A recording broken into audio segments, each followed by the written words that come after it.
Hey everyone, there are millions of content creators out there, with many more joining the fold every single day. While you can start out editing videos on your phone, you'll eventually outgrow this and need something like a laptop to edit your videos on. Unfortunately, it's easy to buy a dud here and end up with a laptop that's really slow during video editing. So here's 10 things that you need to consider before you buy a laptop for content creation. Firstly, the CPU you choose is crucial. I won't get ultra technical here, but the CPU is the brains of the laptop. It's the thing that performs all of the complex calculations to make your system work.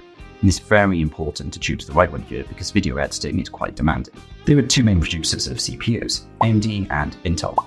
I'm personally a big AMD fan, however, AMD CPUs aren't quite as good as Intel are for video editing because Intel has QuickSync technology that works well with the most common video formats like MP4.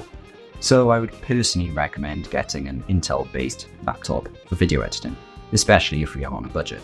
There are then a bunch of different Intel CPUs just to make things more complicated, I guess, such as Intel Celeron, Pentium, i3, i5, i7 and i9.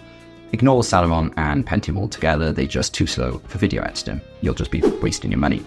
So we then have a choice of Intel Core i3, i5, i7 and i9, and your budget will determine a lot here. For example, an i7 will usually be faster than an i3, but it will cost you more money, of course.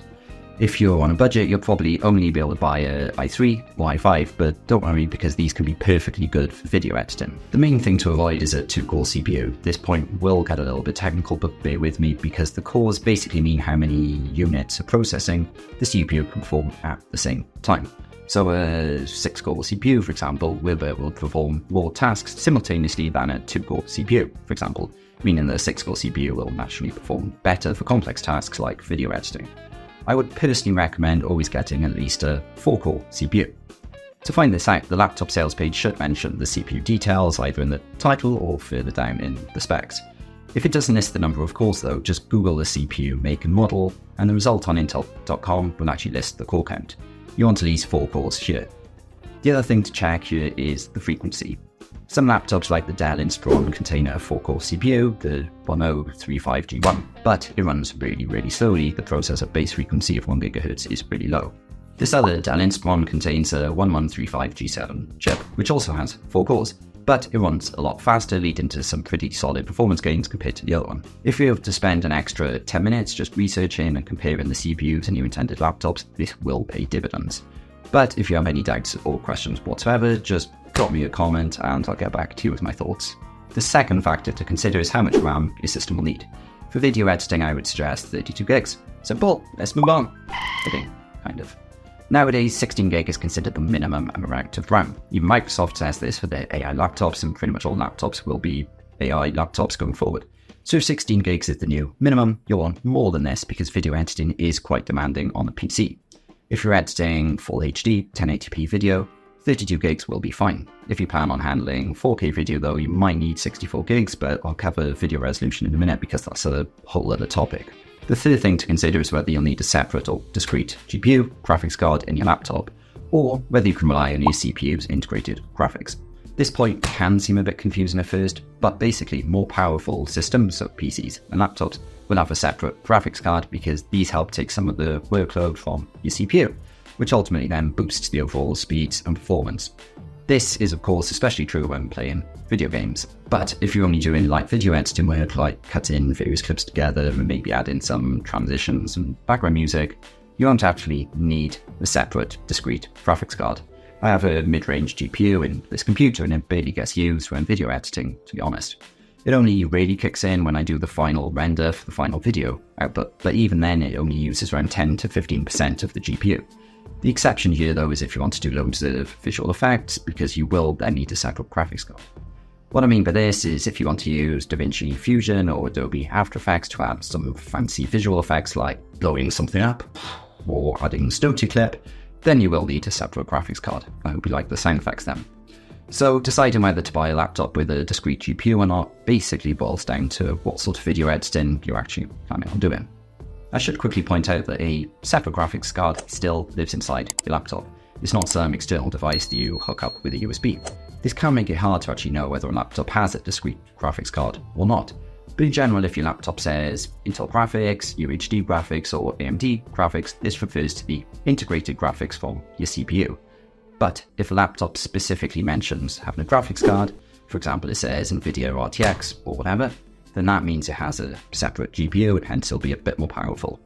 Next up, consider the OS, the operating system. There's three main types of OS: Linux, iOS from Apple, and Windows. While Linux can be great, video editing in Linux can be a bit niche, and so the main choice here is probably between iOS and Windows.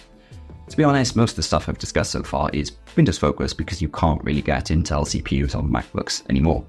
If your phone is from Apple and you love the Apple ecosystem, then it can make sense to buy a MacBook Air or MacBook Pro if you have the budget, because these are pretty great at video editing. The new M2 and M3 chips are really awesome. So if you like Apple, go down that route. However, if you prefer Windows, should you go with Windows 10 or 11? Well, I cover this topic more in another video, but Windows 11 is quite stable and I really like it. It certainly won't slow you down when video editing or anything like that. To be honest, most users probably won't notice that much difference between Windows 10 and 11 anyway, so I wouldn't worry too much here. My next few points are all about the screen itself, how big it is, whether it's glossy or has anti-glare, and some other really useful features for video editing. Firstly, I wanted to discuss the resolution of the monitor or the screen. This kind of ties into the screen size, but it mainly refers to how many individual pixels can be displayed on the screen. You know how TVs are advertised as Full HD or 4K? Well, it's the same with laptops. Many budget laptops will be Full HD, meaning 1080p. This is fine if you plan to work with 1080p video that you shot on your phone or a budget camera. But if you record in 4K, you might need a higher resolution laptop screen. That's because otherwise you won't be able to make out the full details from your actual recordings. I mean, it will work, but it'll be a bit harder to actually edit everything, and you also won't be watching the final result, the final video output in the same resolution as your viewers will be, which isn't ideal. I actually used to edit 4K videos shot on my phone on an old Full HD monitor, not this one, and I thought the final result was really good, until I actually upgraded to a 4K monitor. I then realised the 4K video from my phone was actually kind of lousy. It looked quite low quality, to be honest. As a result, I ended up buying a proper Sony camera, although that's a story for another day. Anywho, my point here is that when looking to buy a laptop, you should consider the screen resolution and also the screen size. You ideally want your laptop's screen resolution to be the same as the video resolution that you're actually editing and shooting. When it comes to screen size, the bigger the better. A 13-inch or smaller screen can be quite difficult to edit on because video editing requires lots of different panels for the media clips, the effects, the final output, and more. When the screen is too small, you'll actually struggle to fit everything onto it and it just becomes a bit slower. 15 to 17-inch laptops are usually ideal so that you can then manage everything on screen easier, plus the laptops themselves aren't too heavy. My sixth point covers the screen type itself.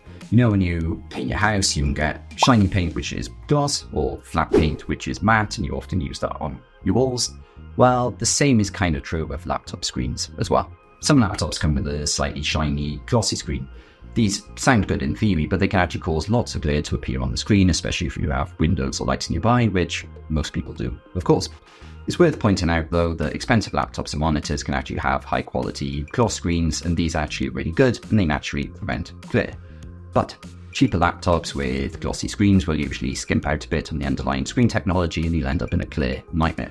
That's why many people actually prefer matte screens on laptops. It's usually the safer choice because they're usually better at preventing glare. Some laptops even market their screens as being anti-glare. These are usually matte screens that include certain techniques in the underlying screen which reduce glare.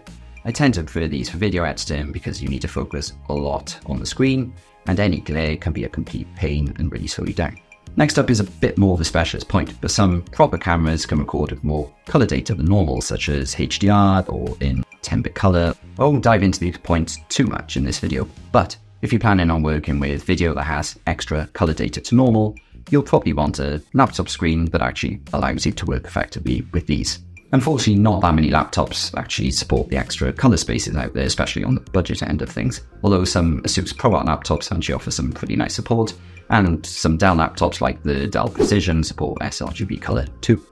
If you're mainly shooting your video on a mobile phone or a simple vlogging camera, you probably don't need to worry about this point too much.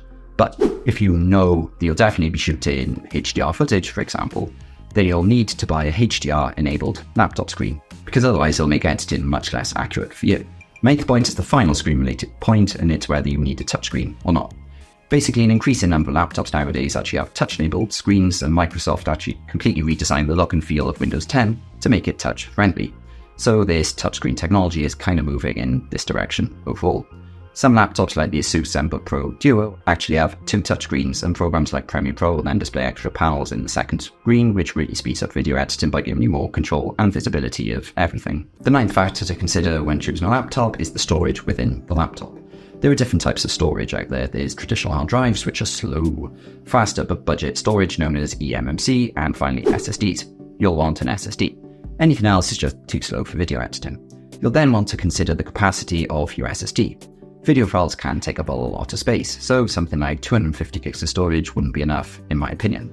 500 or more gigs of storage might be sufficient, but many people actually prefer 1TB drives, at least when doing video editing. Just make sure it's all on a proper SSD. Some laptops do weird things like mix eMMC and SSD storage and then advertise 500 gigs of storage, for example. But much of this is actually on the slower eMMC storage, which isn't ideal. The 10th factor to consider is what ports the laptop has. Some laptops nowadays only have 2 USB ports, for example, and sometimes one of these is for charging too. That means you then only have 1 single USB port available to you for everything, which is often taken up by your mouse. As a result, if you rely on external storage too, you then might be really stuck. After all, you'll need to unplug your mouse's USB every single time you want to transfer files from a USB stick, which will get really annoying really fast. Some laptops actually have built-in SD card readers, and these can be very useful when video editing, especially if the video you actually shoot goes straight onto an SD card on your phone or your camera. Just pop out the SD card, stick it in your laptop and move the video files across. Nice. Equally, if you ever plan on hooking your laptop up to a separate monitor like this, you'll probably want a laptop with a HDMI or DisplayPort connection. Many people forget about ports when buying a laptop, but this can actually be a crucial factor to determine whether you're actually happy with the laptop or not. So what laptops do I personally recommend? Well, prices jump around a lot and new laptops are released all the time. But as of April 2024, this is a pretty great laptop at the $500 or so price point. It contains a pretty good CPU, SSD and healthy amount of RAM.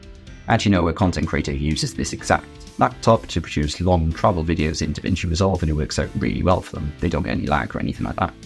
This can then work out pretty well for a $1,000 budget, and I'll put details of all of these and more down in the description, and I'll keep this list updated when new laptops come out, so don't mind me if you're watching this video in 2 years' time or something. And that wraps up this video. If you found it useful, please click the thumbs up button, and please also subscribe to see more videos like this. Thanks for watching.